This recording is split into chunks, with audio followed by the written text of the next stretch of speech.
Olá, senhoras e senhores tripulantes, sejam muito bem-vindos ao segundo capítulo, A Terra e seu Gradeado.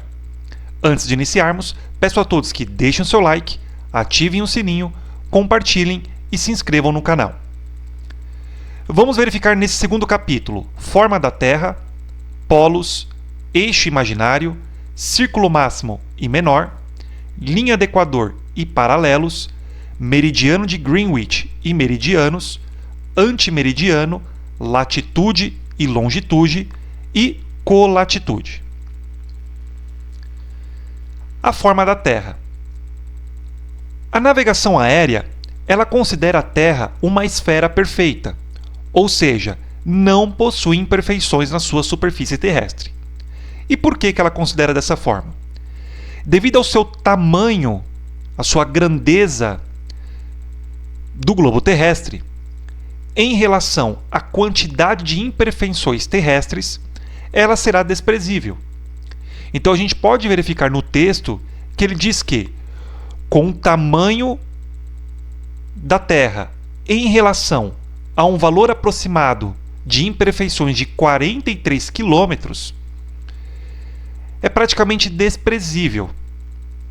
Então, considerando o tamanho do globo terrestre com essa quantidade de imperfeições que a Terra possui, ela será considerada uma esfera perfeita. Então, se nós pegarmos a grandeza do globo terrestre, que é próximo de 43 mil quilômetros, em relação a essa imperfeição, que é um valor aproximado de 43 quilômetros, é praticamente desprezível. Com relação aos polos, são as extremidades de um eixo imaginário.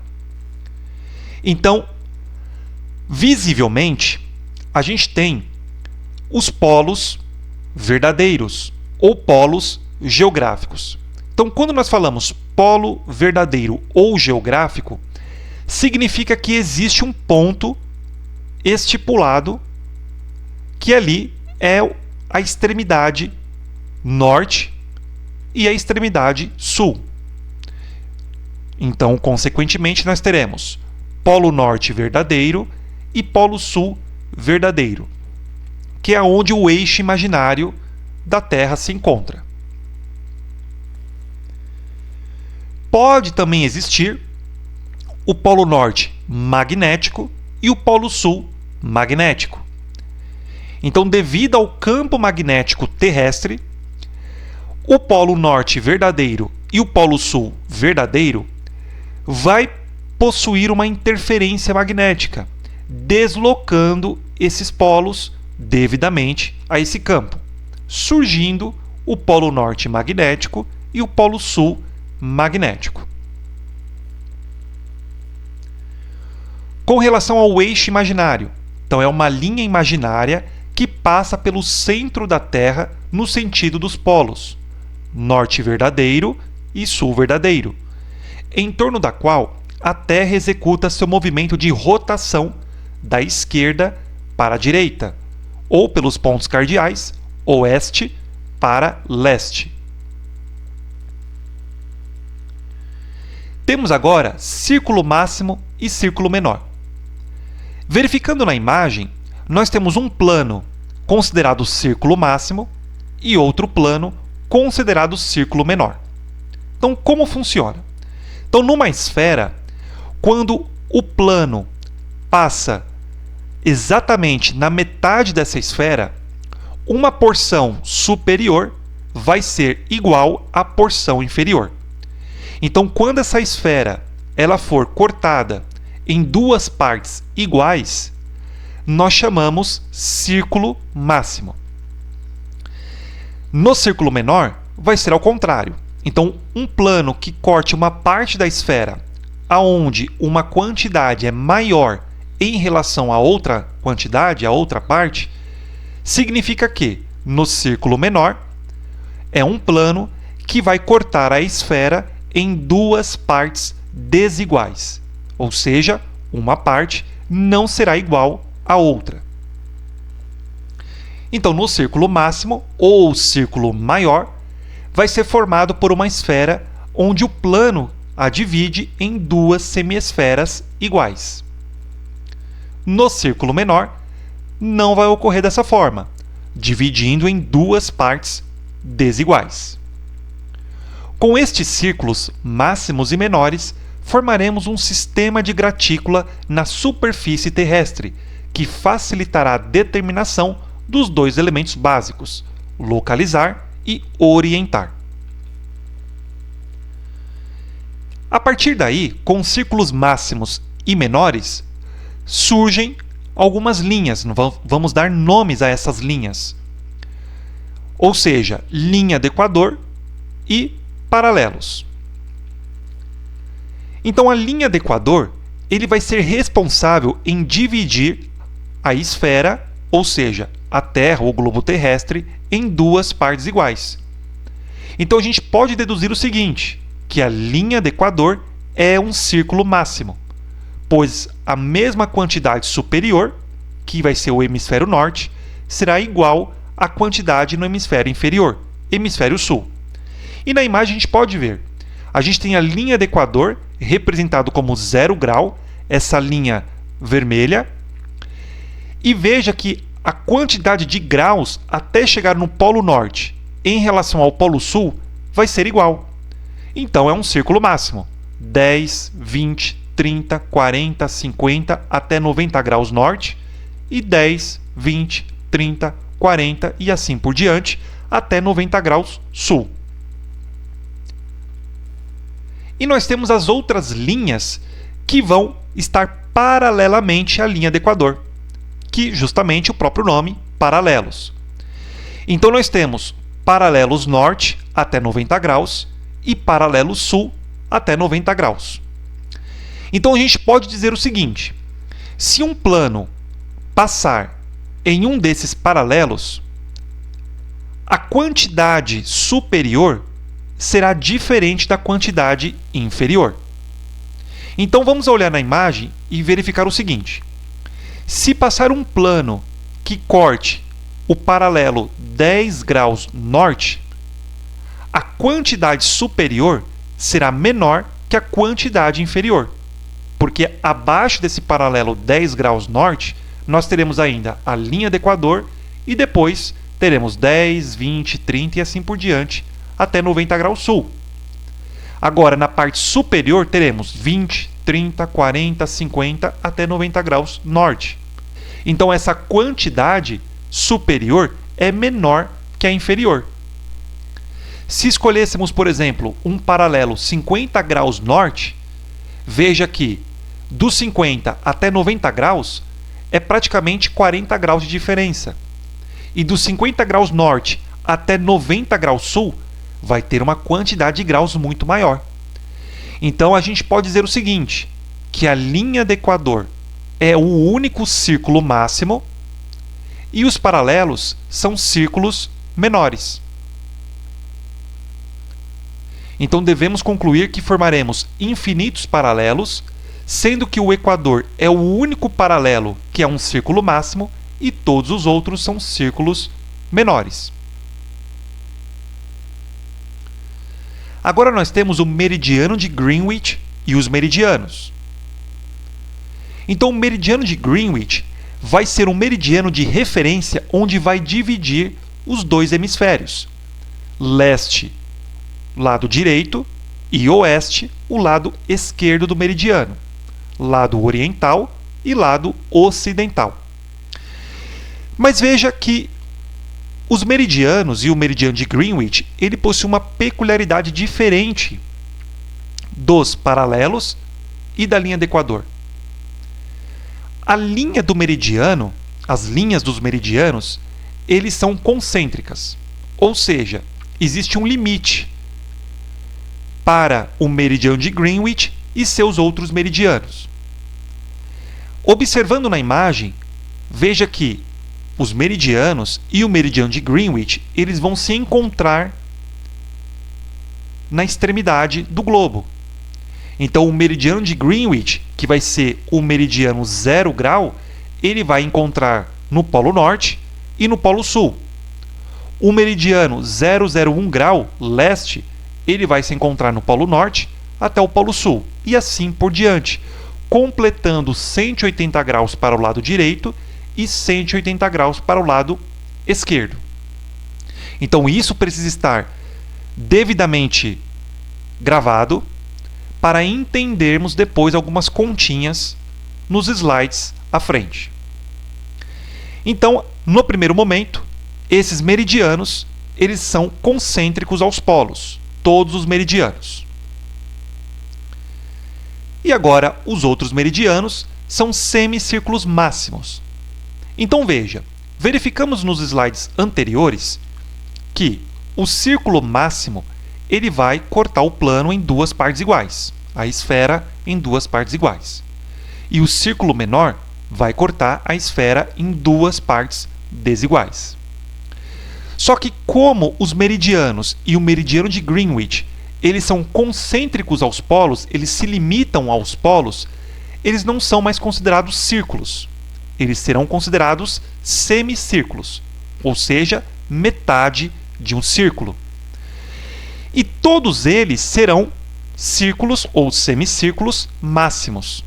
Ou seja, se passar um plano no meridiano de Greenwich, a quantidade leste será a mesma quantidade oeste. Se passar um plano, por exemplo, no meridiano 100 graus leste, a quantidade à direita será igual à quantidade à esquerda. Veja que é totalmente diferente quando se trata de paralelos, porque paralelos são círculos, e quando são círculos, eles vão dividir em duas partes desiguais. Já aqui nos meridianos, eles são máximos, ou seja, qualquer plano que passar entre esses meridianos, as quantidades serão as mesmas.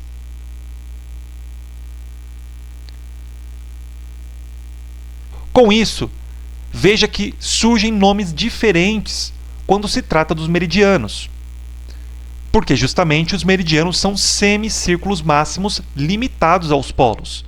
E o que isso quer dizer?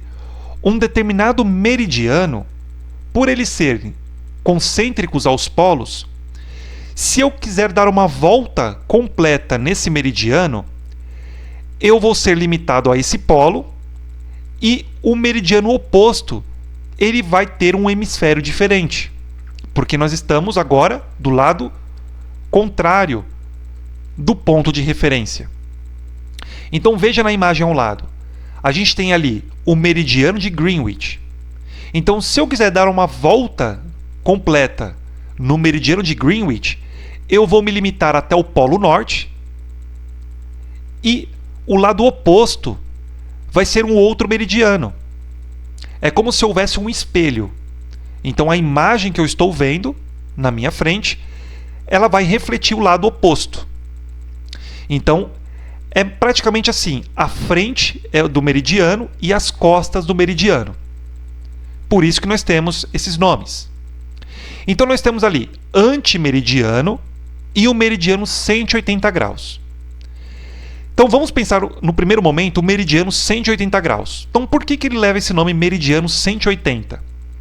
Porque se o meridiano de Greenwich ele é o meridiano de referência 000 grau, e a partir dele tudo que estiver à direita é leste e tudo que estiver à esquerda é oeste, o lado oposto a esse meridiano de Greenwich vai ser 180 graus. Por quê?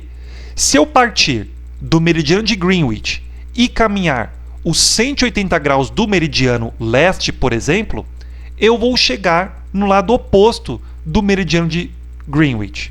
Ou, se eu fizesse ao lado esquerdo, o lado oeste, eu chegaria também no lado oposto do meridiano de Greenwich, que é 0.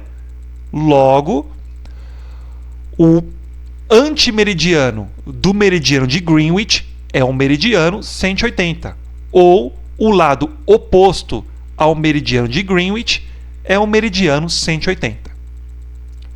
Agora, nós temos o antimeridiano. O antimeridiano vai ser o lado oposto de qualquer outro meridiano. E quantos graus será oposto? 180 graus. Então, se eu tiver, por exemplo, no meridiano 0,90 graus leste, qual será o lado oposto desse meridiano? Então, eu tenho que pegar 180 graus mais 90 graus. E aí a gente vai ter o resultado. Claro que nós temos um limite. Se os 180 graus mais 90 vai dar 270 graus, a gente vai ter um cálculo, um ângulo errado, porque o limite dos hemisférios é 180. Então a gente pode fazer o processo contrário. 180 graus menos 90 graus, teremos 90 graus, só que agora oposto. Então, se eu peguei 90 graus leste, o lado oposto, 180 menos 90, 90 graus oeste. Então, o hemisfério muda, porque agora é o lado oposto, é o espelho. Vamos pegar um outro exemplo. Se eu estou no meridiano 45 graus, qual será o meu lado oposto? 45 graus leste, por exemplo. Então, eu tenho que pegar 45 graus e subtrair de 180, que dará 135 graus.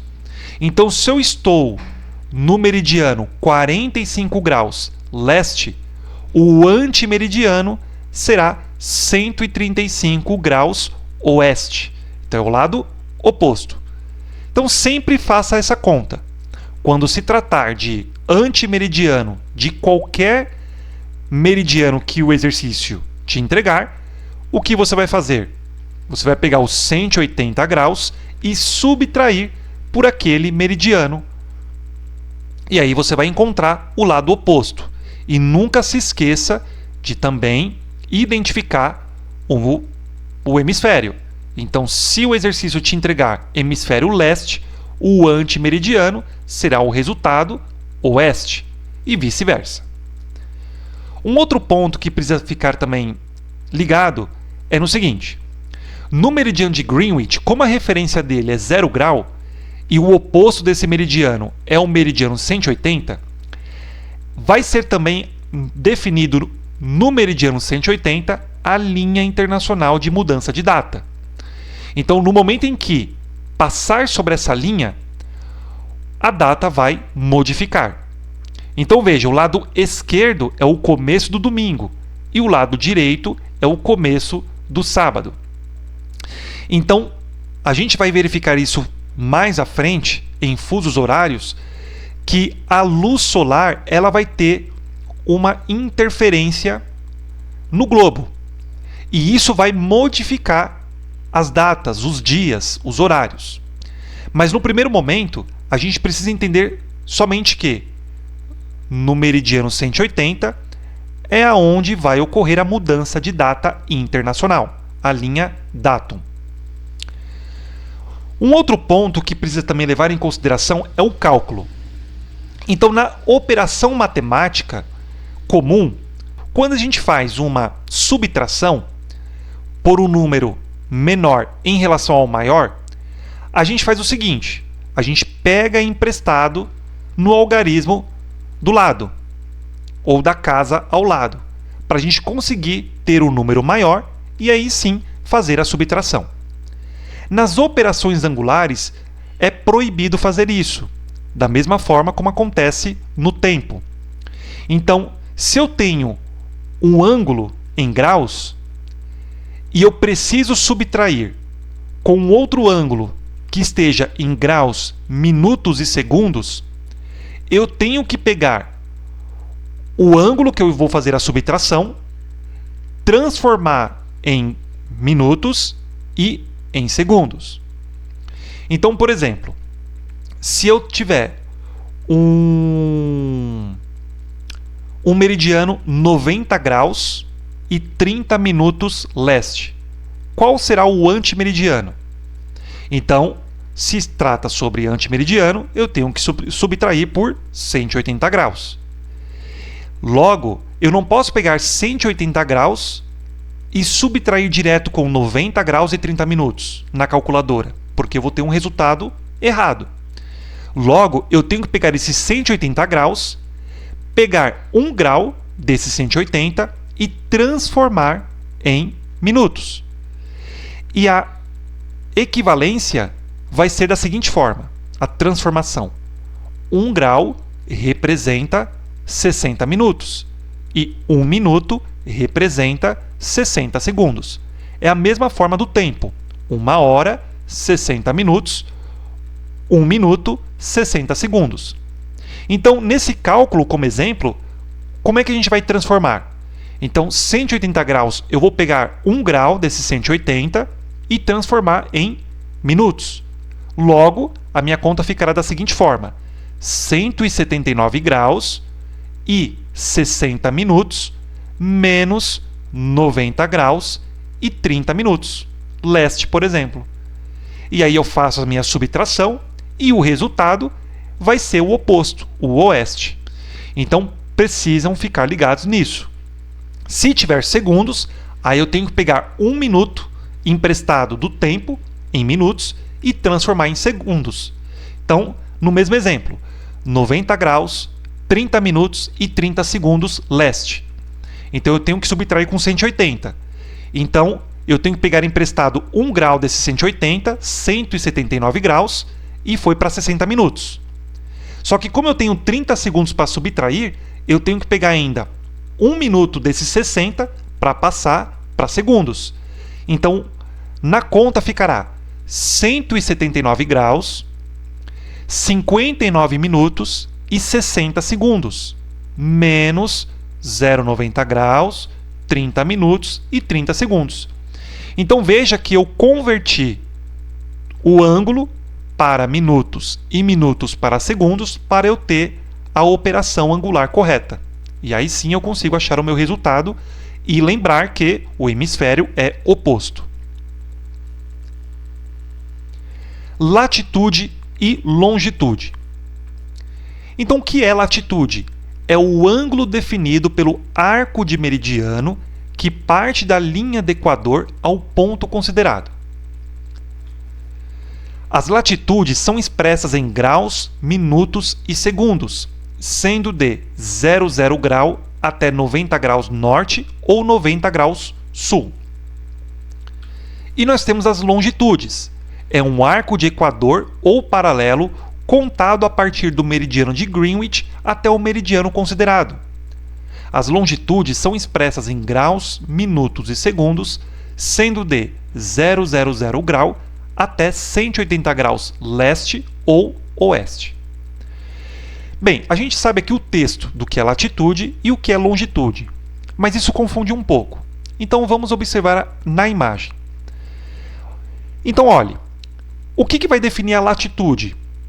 A latitude vai ser definida pelos paralelos que eu vou caminhar, subindo ou descendo. Ok, então vamos imaginar o seguinte ponto. Eu quero sair da linha do Equador e ir para um paralelo 20 graus norte. A única forma de caminhar saindo da linha do Equador para o paralelo 20 graus norte vai ser verticalmente. Então, eu preciso caminhar na vertical. A única maneira de caminhar na vertical vai ser sobre um meridiano. Então, na imagem ao lado, onde ele está transcrito em latitude, se eu sair da linha do Equador para um paralelo próximo ao polo, eu tenho que caminhar sobre um meridiano. Então, ele vai partir da linha do Equador ou de um paralelo até um outro paralelo considerado sobre um arco de meridiano. Então, para eu mudar de paralelo, eu tenho que caminhar na vertical, sobre um arco de meridiano. Na longitude vai ser o inverso. Então, para eu ir à direita ou à esquerda, ir para o hemisfério leste ou hemisfério oeste, a única forma de fazer esse caminho vai ser na horizontal. Então, vai partir do meridiano de Greenwich ou de um meridiano qualquer até um outro meridiano. Só que a única forma que vai me permitir caminhar na horizontal é sobre um paralelo. E aí sim eu tenho a longitude. Então na imagem, eu saindo do ponto A para o ponto B, então saindo de uma longitude x oeste e indo para uma longitude y leste, a única forma é na horizontal e sobre um paralelo. Então a latitude eu tenho que caminhar na vertical sobre um arco de meridiano e na longitude eu tenho que caminhar na horizontal sobre um paralelo. E aí surgem essas coordenadas geográficas. O outro ponto que precisa também estar ligado é em relação à representação das latitudes e longitudes. Então, as latitudes, os graus são representados em 2 algarismos. Mesmo estando na linha do Equador, precisa colocar os 2 algarismos, 0, 0 grau. E aí o limite vai ser 90 graus norte e 90 graus sul. Para as longitudes, vai ser 3 algarismos. Então, se eu estiver sobre o meridiano de Greenwich, vai ser 0, 0, 0 grau, até 180 graus leste ou 180 graus oeste. Temos a colatitude. A colatitude vai ser um complemento do paralelo que eu estou até chegar no polo. Diferentemente do que nós vimos dos meridianos, a qual os meridianos eles são semicírculos e concêntricos aos polos, então eles precisam ter um lado oposto. A latitude ou os paralelos, eles não têm lado oposto. Ou seja, se eu der uma volta completa em um determinado paralelo, no momento em que eu terminar, eu vou estar no mesmo paralelo. E assim por diante. Então ele não tem um lado oposto. Então a colatitude vai ser essa operação angular para eu saber quanto falta para eu chegar no Polo Norte ou no Polo Sul. Então o resultado vai manter o mesmo hemisfério. Então, por exemplo, se eu estiver no paralelo 10 graus norte, quantos graus faltam para eu chegar no Polo Norte? Então o exercício, no momento que ele der o paralelo do hemisfério correspondente, o resultado será do hemisfério que ele entregou. Então, nesse exemplo que eu dei para vocês, 10 graus norte, eu não preciso saber qual vai ser o complemento para chegar no Polo Sul. Eu tenho que saber o complemento para chegar no Polo Norte. Se o exercício me entregar um paralelo sul, aí sim eu tenho que saber quantos graus faltam para eu chegar no Polo Sul. E o resultado você vai colocar o hemisfério sul. Se for norte, o resultado vai ser norte. E qual vai ser a conta? Então, se os limites dos meus paralelos é 90 graus, eu vou pegar o paralelo que o exercício me entregou e vou subtrair por 90 graus. Então, nesse caso, no exemplo, se é 10 graus norte, eu tenho que pegar 90 menos 10. E o resultado, 80 graus norte. Então, vai faltar ainda 80 graus para eu chegar no Polo Norte. E assim por diante. Se eu estiver, por exemplo, no paralelo 50 graus sul, qual é a colatitude? Vai ser 90 menos 50, ou seja, 40 graus sul. Então, a colatitude do paralelo 50 graus sul é 40 graus sul. Ou seja, falta 40 graus para eu chegar no Polo Sul. Então, não tem muito mistério em relação a antimeridiano, porque o antimeridiano, como é o espelho, é o lado oposto, eu tenho que encontrar o hemisfério oposto ao que o exercício me entregou. Já na colatitude, como latitude e paralelo não tem lado oposto, é o mesmo paralelo, independente do ponto em que eu me encontrar sobre ele, é o complemento, o quanto vai faltar para eu chegar no polo correspondente. Então, se for sul, quanto falta para eu chegar no Polo Sul? Se for norte, quanto falta para chegar no Polo Norte? E a operação angular vai ser a mesma. Então, se o exercício te entregar com minutos e segundos, você vai pegar a referência, que é 90 graus, transformar em minutos, e a referência em minutos transformar em segundos. E aí você faz a operação e o resultado vai ser o hemisfério correspondente. Com isso, finalizamos o nosso segundo capítulo. Até a próxima!